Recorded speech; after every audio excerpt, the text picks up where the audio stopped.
Nearly 1,000 firefighters are in the Brazos Valley this week for the TEACS Fire School training. But what kind of economic impact does having all these firefighters in town provide? Plus, finding housing anywhere in Texas right now is difficult. Coming up, KRHD investigates how Texans are adapting to the short supply. And a weak disturbance across East Texas will continue to slowly slide back to the west. It's not going to bring a great chance of rain, but at least a little something's possible over the next couple of days. Your 25 News starts right now. Connecting the Brazos Valley, this is KRHD News. Good evening and thank you for joining us for KRHD News at 6. I'm Hallie Jones. Texas A&M Engineering Extension Service wraps up their annual fire training schools this week. KRHD News reporter Hannah King speaks to those visitors and shares the impact they have on our area businesses.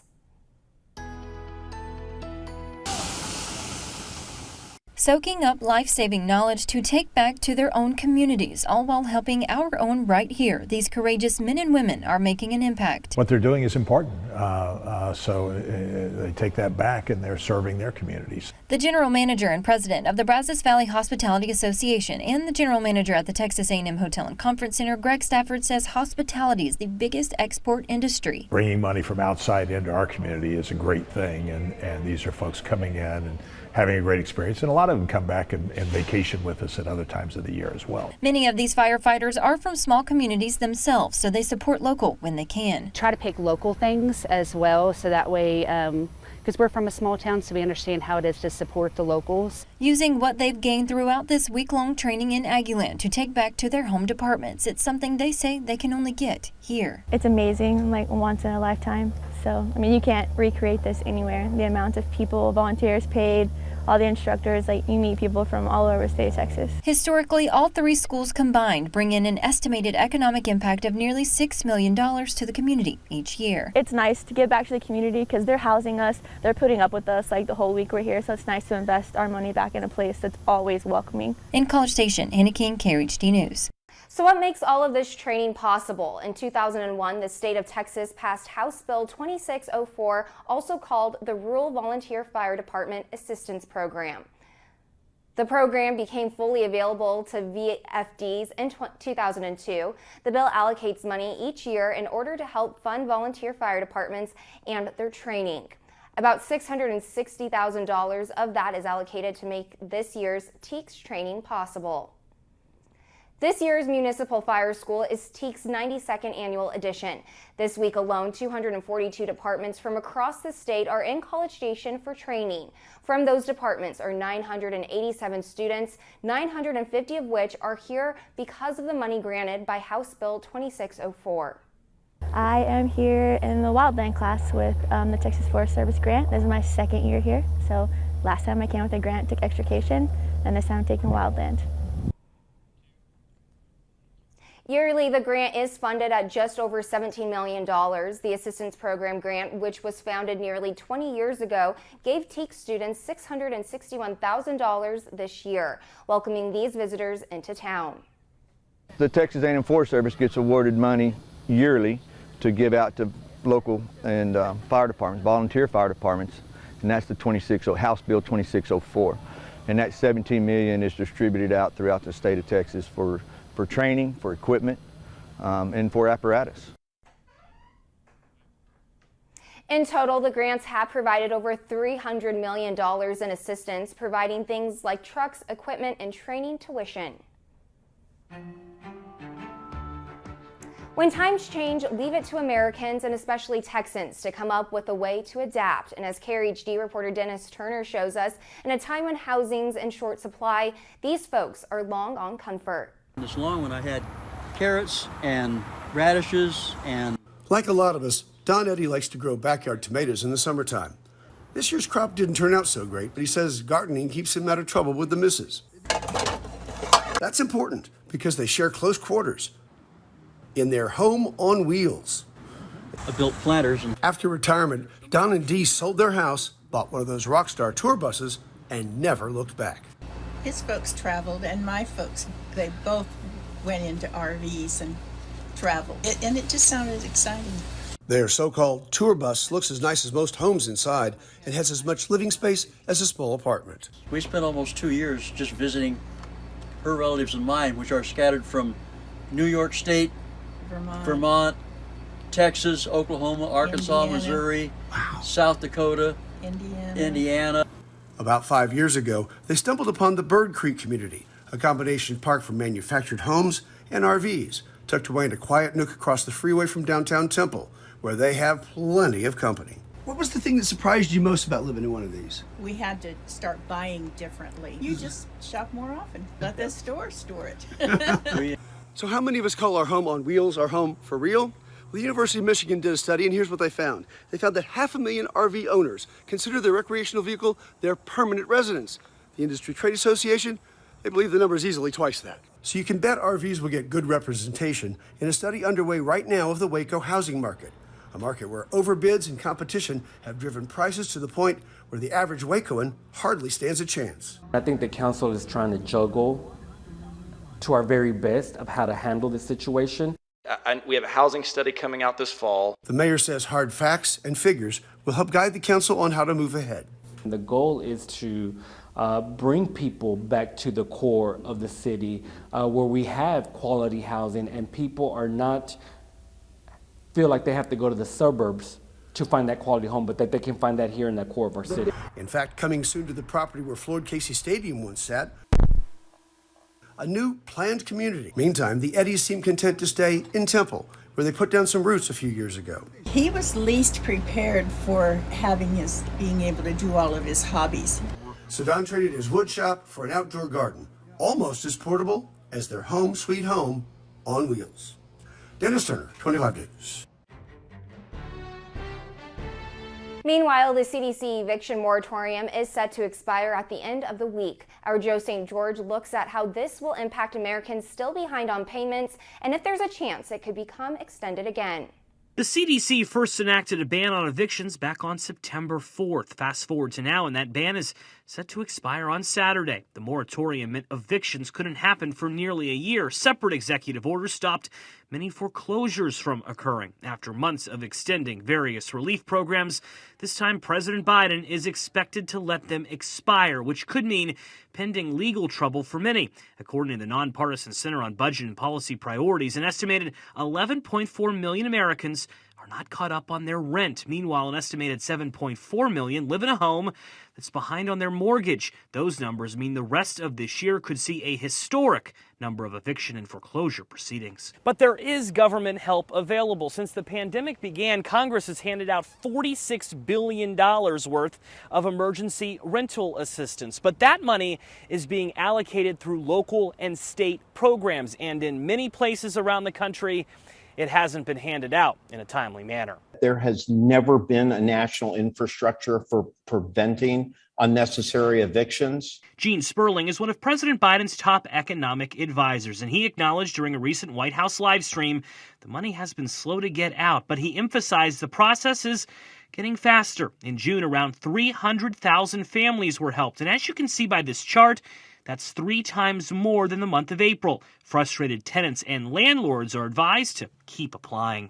That's significant progress, but it's not where we need to be. The best advice for anyone behind on their bills right now is to go to consumerfinance.gov/housing, where resources for landlords, tenants, and homeowners are available. For instance, struggling homeowners can learn how to get 18 months of mortgage forbearance and how federally backed mortgages are now eligible for lower payments. Still, all of this government help is not expected to stop what's anticipated to be a record number of evictions and foreclosures, many living in fear now that they may soon lose their home.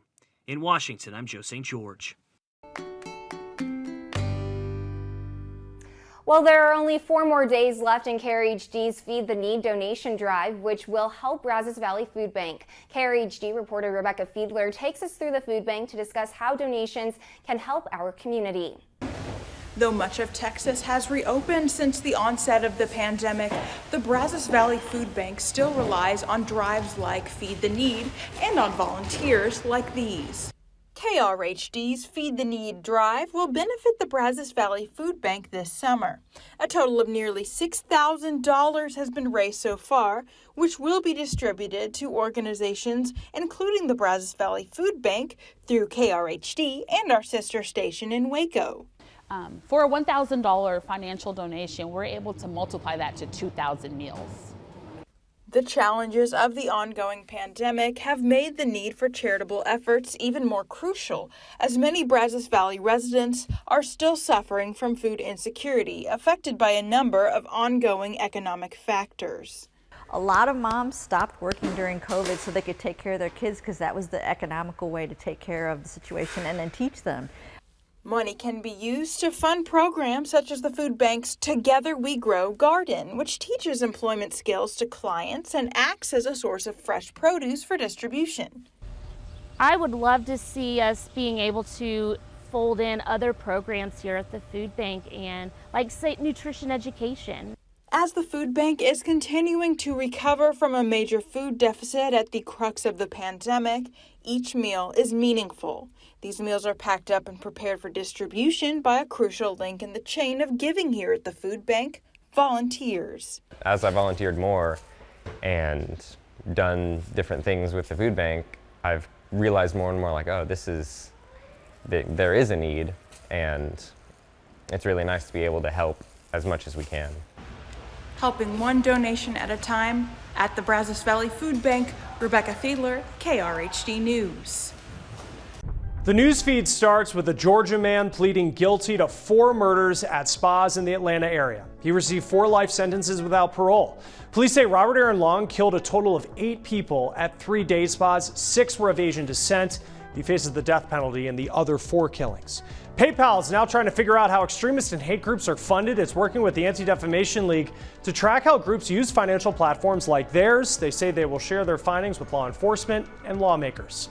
Instagram is trying to make their social media platform safer for teens. There are new protections that will steer teenagers to having private accounts and limit what ads they see. Facebook's looking into an alternative product that could be safer for teens as well. There's a new high-profile push to require COVID-19 vaccines for all healthcare workers. The message that medical groups say this is sending to all other businesses going forward. And we have seen a few more clouds roll across the area for today. Other than that, things have been pretty quiet across these parts. And we may see an isolated shower or thunderstorm over the next couple of afternoons as a disturbance across parts of Louisiana continue to slide their way back toward the west. And that could bring a chance for, again, at least isolated thunderstorms over the next couple of afternoons. That's about it, though. Not a great chance, but at least it's a little something out there. As we check out your future track, as we push into the morning hours on Wednesday, looks like we'll have partly cloudy skies. An isolated shower can't be ruled out during the overnight hours, but we may see an isolated shower storm as we head through tomorrow afternoon, so don't be surprised for that. Make sure you have the umbrella handy just in case one of those downpours comes over you.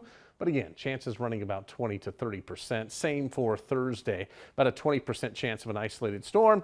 And we will have those temperatures that will still be on the hot side as well. So tonight, muggy temperatures mid to upper 70s for us. It'll still feel like it's close to 80 when you wake up in the morning. So it is going to be quite muggy out there. Then as we get into the afternoon hours on your Wednesday, highs into the mid 90s.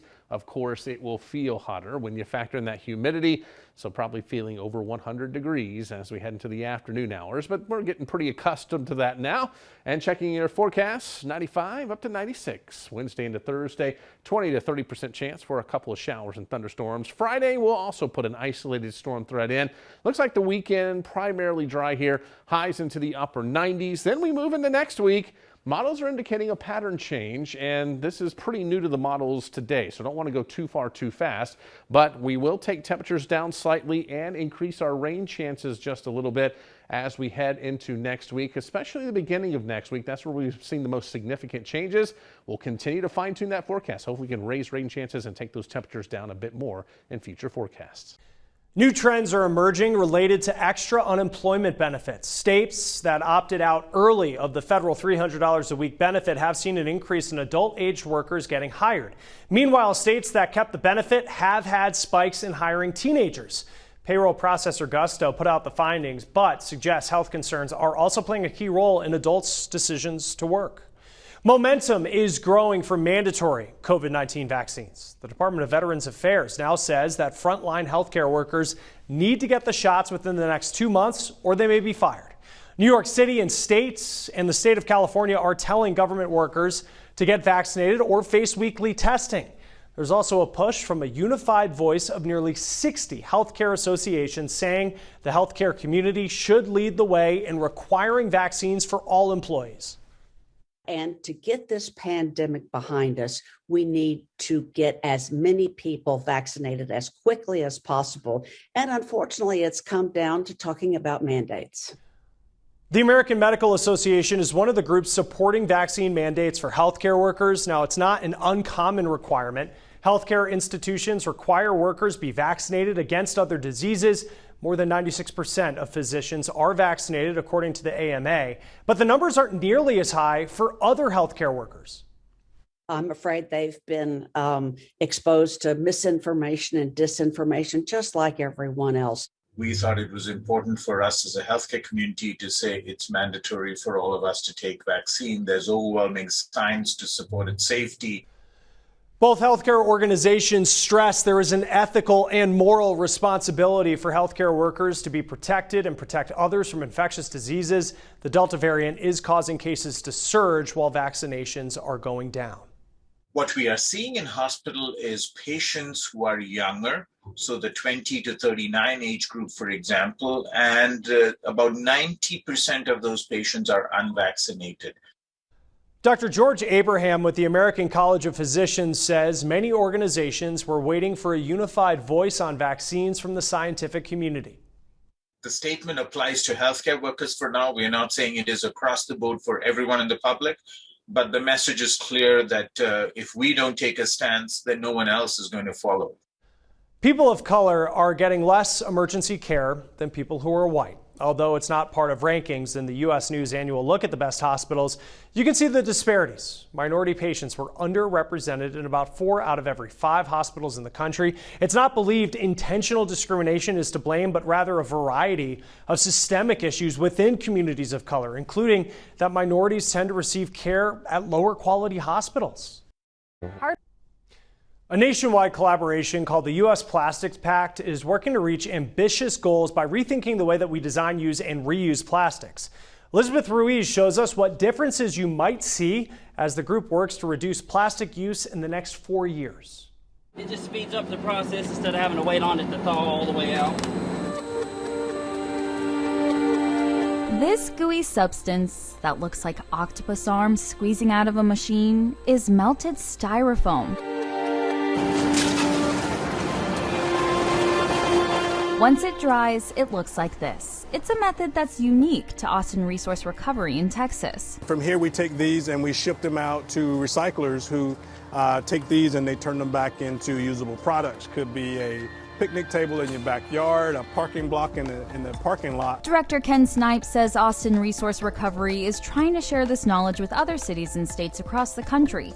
That's why they joined the U.S. Plastics Pact. We're able to process a lot of plastics that otherwise get thrown away or landfills. So those might include things like plastic film and also styrofoam. Ken says it takes raw materials to produce plastics, and at the end of use, they're typically thrown away. According to the Environmental Protection Agency, Americans threw away 27 million tons of plastic in 2018. And this graph shows plastics can take decades, if not centuries, to decompose. Plastics waste is a problem, right? But it's actually a symptom of our inability to manage waste, meaning we don't have the appropriate resources in some communities. or with some plastics, it's just hard to manage and hard to recycle. So our goal is to reduce the reliance on single-use plastics, and the U.S. Plastics Pact will help us do that. The U.S. Plastics Pact formed in August of last year. Executive Director Emily Tapaldo says it's one of 11 pacts across the globe right now. The ultimate goal is to create what's called a circular economy. A simple way of thinking about it is not having waste and being able to keep the things that we use in a loop so we can reuse them or recycle them or compost them, so they're going back sort of into the greater cycle to provide value. Emily says the pact will offer national leadership to drive those circular economy efforts, and everyone involved will be held accountable through annual reporting. Nearly 100 organizations make up the U.S. pact. It includes material suppliers, like those companies who are making plastic.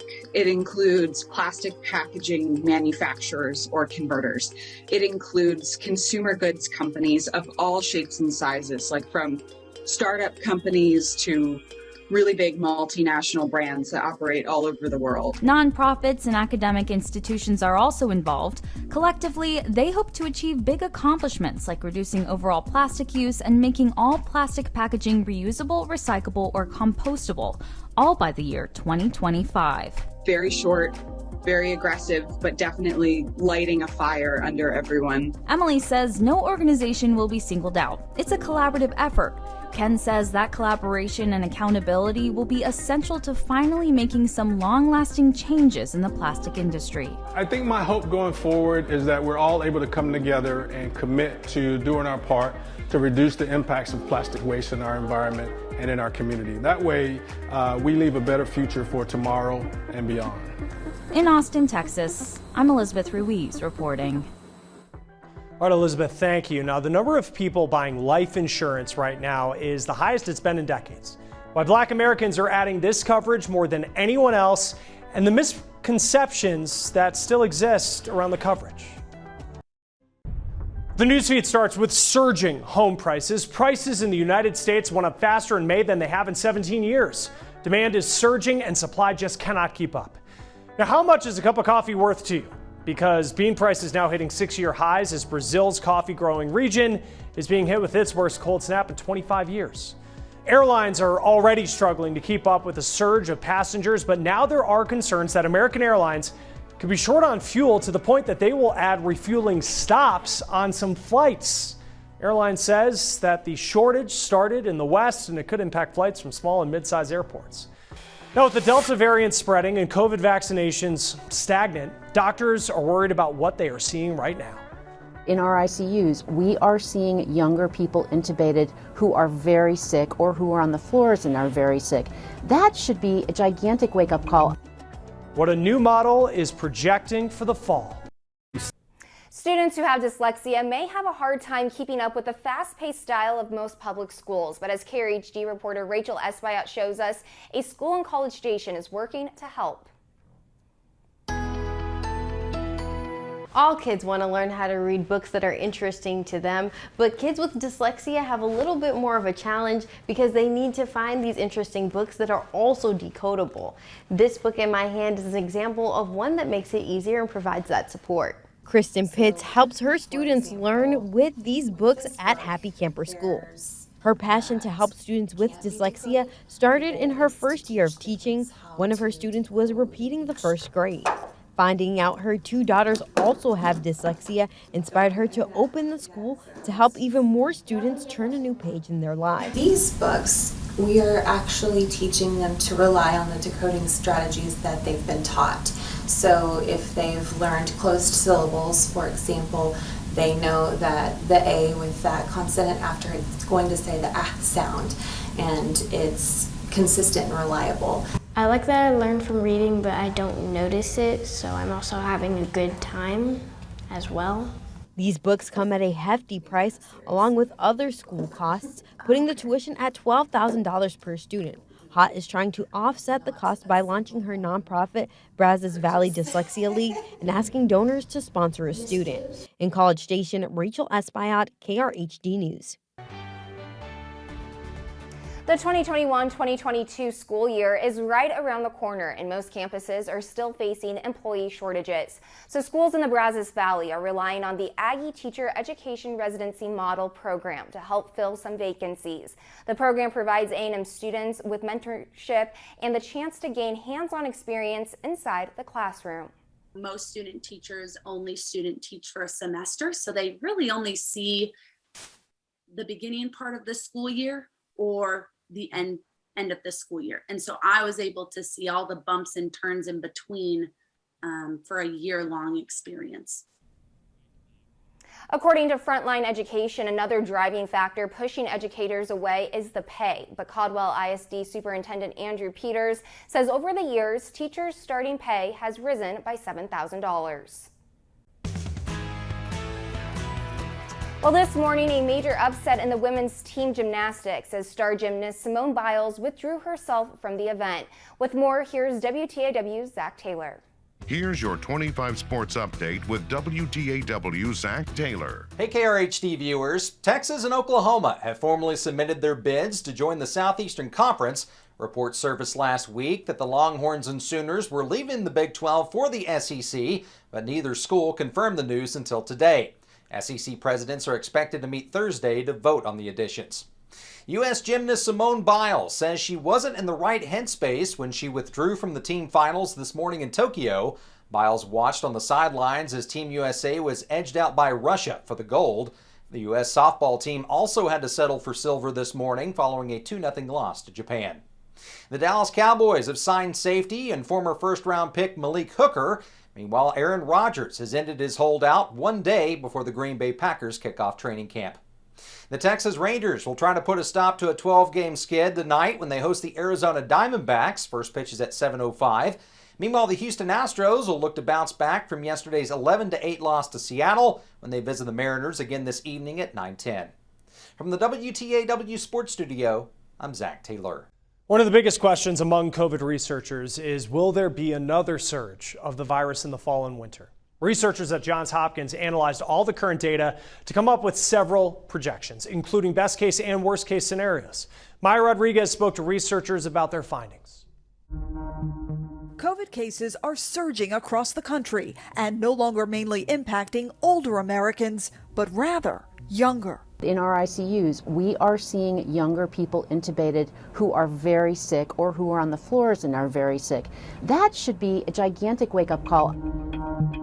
Another wake-up call? Researchers at Johns Hopkins University just completed their 7th round of COVID case projections, something they've done since the start of the pandemic. So what we were trying to do with this is really fill the gap of, that longer time span, so looking out 6 months. Which fast forwards to what the virus might bring for the country in cases and in deaths by the end of the year. Here's what they found. In the best case scenario, which is a high vaccination rate and a variant with low transmission, COVID cases only rise by 3 million through the end of the year, with just over 32,000 additional deaths. But that best case scenario runs into two problems. First, COVID vaccination rates right now are stagnant. The challenge we're seeing now is that vaccination is slowing down because of uptake issues, of hesitancy, people not being willing to get vaccinated. The second problem, the Delta variant is highly transmissible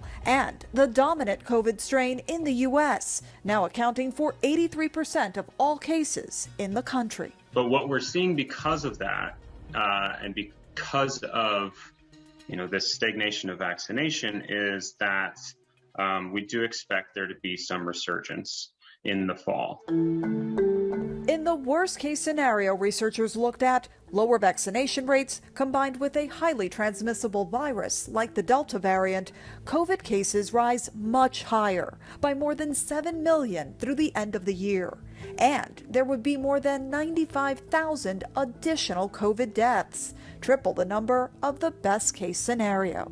Researchers say what all of this means is the more people who choose to get vaccinated, the less likely the worst case projection and many more deaths become a reality. While these resurgences are not necessarily to the same level that we saw in winter 2021, they are substantial substantial enough to be, concerned about and aware of. Information that Johns Hopkins researchers hope will reach those who need to hear it. In Washington, I'm Maya Rodriguez.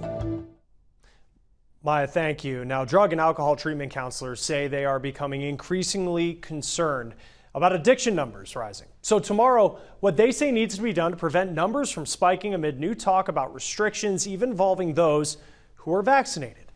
But still to come today. We are missing from the classrooms and often invisible, and that leads to a sense of exclusion. And it also means that others treat Asian Americans with a sense of xenophobia. How a change to teaching in Illinois could set a precedent for other states.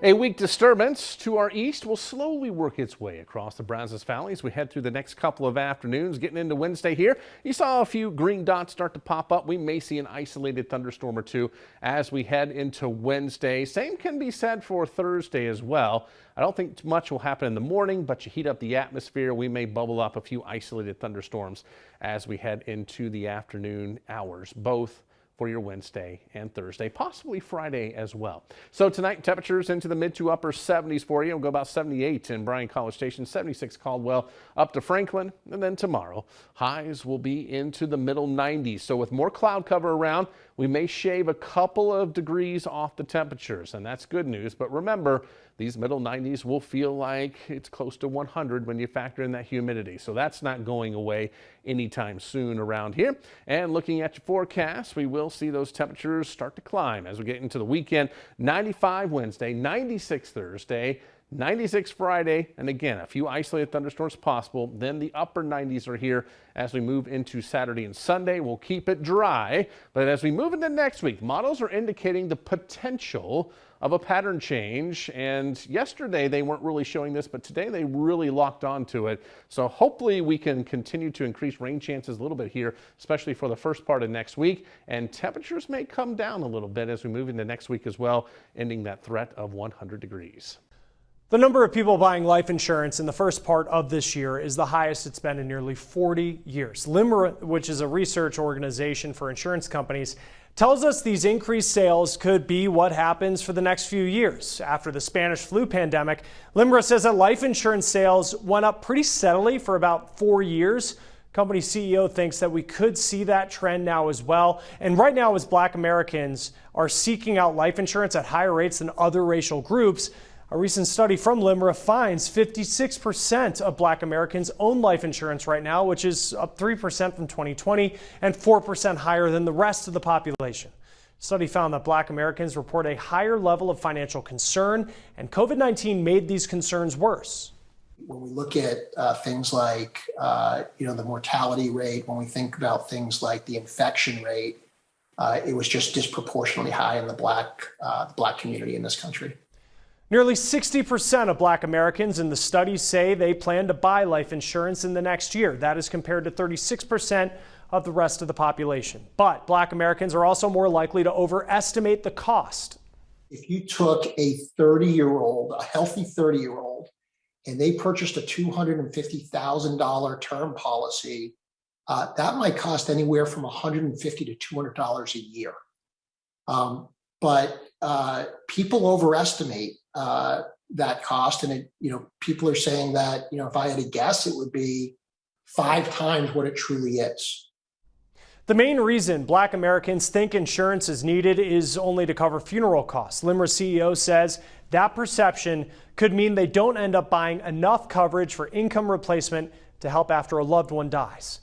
The number of inmates in U.S. prisons who have traumatic brain injuries is much higher than the general population, and it could lead to them to reoffend. 36 days later, after doing 21 years of incarceration, I went and robbed a Papa John's pizza. My brain just shut down. Now, 2 former inmates are on a mission to change this. The newsfeed starts with a surge in COVID cases in Tokyo as the Olympics continue. The city reported its highest number of new infections the day after the games started. Japan's prime minister said at this point there's no need to consider suspending the games. Moderna plans to expand its COVID-19 study in younger children. The goal is to better identify rare side effects like heart inflammation. The company is working with the FDA right now to enroll children under 12. Fewer kids are enrolling in public schools, according to federal data. Kindergarten and pre-K went down the most, and schools just are not sure if unenrolled students will just show up at the start of the year. Now, the reason behind this, it really differs across the country, but in many places it is lower income families, they say, that are not enrolling their kids. Well, this year, hate incidents against Asian Americans rose drastically in response to the pandemic. According to Stop AAPI Hate, more than 6,000 incidents have been reported to them. Now, to combat that issue, Illinois has mandated teaching Asian American history in the classroom. Dan Grossman explores how it set a precedent for other states. Education at its best is an equalizer. If books are the roadmap to understanding our past, what happens when a piece of that roadmap is missing? I don't think that social studies textbooks have changed very much since I was in school 20 years ago. It's a question Colleen Chan has pondered and scrutinized, first as a parent, then as an educator in one of Colorado's largest school districts. You know, in my son's history textbook, when he was in fourth grade is Colorado State history. There was one caption on Korean Americans, one page on the Japanese Amachi internment camps, which were actually concentration camps in our own country, and there was not even a mention of the Chinese laborers who built the railroads. When 8 people at 3 day spas in Atlanta were killed in late March, the fractures in our country had become clear and highlighted on a national scale. When the Atlanta murders happened, I think a switch went off inside of me, and I was no longer content to sort of wait anymore and see what would happen next, or is this going to get worse? We have received calls, emails from those who, frankly, want to express hate as a response to what they're seeing in the world. As a third-generation Asian American, Jennifer Gong Gershowitz used the pain from that day as a motivator. And as a state representative for Illinois' 17th district, she used it as a catalyst for change. We are missing from the classrooms and often invisible, and that leads to a sense of exclusion. And it also means that others treat Asian Americans with a sense of xenophobia, a sense of foreignness, and yet we are Americans. Earlier this month, that bill was passed into law as Illinois became the first state in the country to specifically mandate teaching Asian American history in its schools. While districts have yet to draft what that might look like, it requires a unit of Asian American history is taught in elementary school and then expanded on during high school. And Illinois is not the only one. Other states like California, Oregon, and Connecticut have expanded teaching multiculturalism, which has also included lessons on the AAPI experience. We cannot do better unless we know better. But to Gong Gershowitz and Chan, this isn't just about understanding our past. It's about understanding, period. I strongly feel that including multicultural perspectives in literature, in social studies curriculum, is how we're going to heal this country. It's so much more beautiful when you can get to know someone who's not like you and see how much you're actually so much alike, and then enjoy the differences together. Education is not just a roadmap to understanding where we come from. These women strongly believe it's a roadmap to cultivating a better future for us all. And call me whatever you want to call me. I'm a parent first, I'm an educator, and I want my children to grow up and to inherit a world that is peaceful, that is loving, that is kind, and that's equitable. I'm Dan Grossman. There's a new perk to working at Walmart or Sam's Club, and it's free tuition and books. Company previously charged workers $1 a day for its education program. Walmart also added new academic partners and degree and certification options in fields like business, administration, supply chain, and cybersecurity. The new benefits start next month. Traumatic brain injuries are usually associated with athletes, but there's another population that, according to research, is even more impacted, and we're talking about the prison population. Researchers say that TBIs impact decision-making and impulse control, which can lead to people to reoffend. Vanessa Michania talked to 2 former inmates who've made it their mission to fight recidivism by informing others about these injuries. Markel Taylor Bay has made mistakes.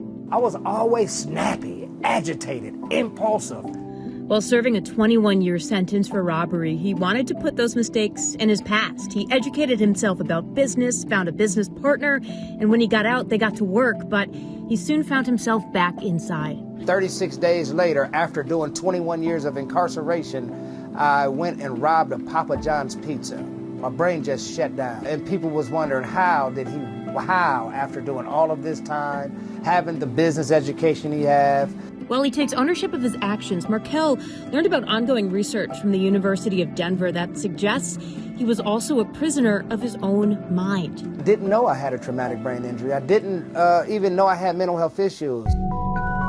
The CDC defines a traumatic brain injury, or TBI, as an injury that can affect how the brain works. Caused by a blow to the head, it's a major cause of disability. New findings by researchers estimate that 50 to 80% of America's prison population has had a TBI. Outside of prison, less than 9% of the general population has had a traumatic brain injury. The statistics are worse for incarcerated women. 97% have had a traumatic brain injury, and half have had multiple. The results of this groundbreaking research was shocking to the study's author, Dr. Kim Gorgons, who has been speaking out since, including in this TED Talk, which she provided to us. In this way, these women's brains look like the brains of retired NFL players. And they'll likely face the same risks for dementing diseases as they age. Dr. Kim Gorgon's research has shown that TBIs can impact someone's ability for self-regulation, judgment, reasoning, and problem solving. And that, she says, can lead inmates to reoffend once they get out of jail. You know, trauma is the only thing that we let get to a stage 4, before we start to treat it. And the treatment is prison. Corey Shively met Markel in prison and is now his business partner at their marketing company. Thanks to the study, they both discovered TBIs they suffered while they were younger have impacted their judgment and impulse control and are now getting help for it. They've now made it their mission to educate their communities about traumatic brain injuries. We should have better resources in our community to be able to deal with this trauma up front. We shouldn't have to wait till Markel's 47 and I'm 40 years old for us to get some therapy. They've taken their mission to the Colorado state capitol with hopes of changing policy across the nation. They helped create a new law that mandates neuropsychological exams for inmates once they get sentenced. If a mental illness or brain injury is detected, psychologists make 2 plans, one for prison staff to manage the inmate and the other for the inmate on how they can better themselves, all with the hope of reducing recidivism. They're going to be able to see what's going on with their brain, become more aware, and, like we like to say, trauma-informed, trauma-conscious, trauma-responsive. Markel hopes that this is just the first step in helping people like himself recognize their own disability to make themselves and everyone around them safer. We're here to help this state be returned back to a baseline state of safety so people can operate effectively and they don't have to suffer in silence. I'm Vanessa Mashanya reporting. Thanks for joining us for Krhd News at 6. Be sure to tune in to our next broadcast tonight at 10.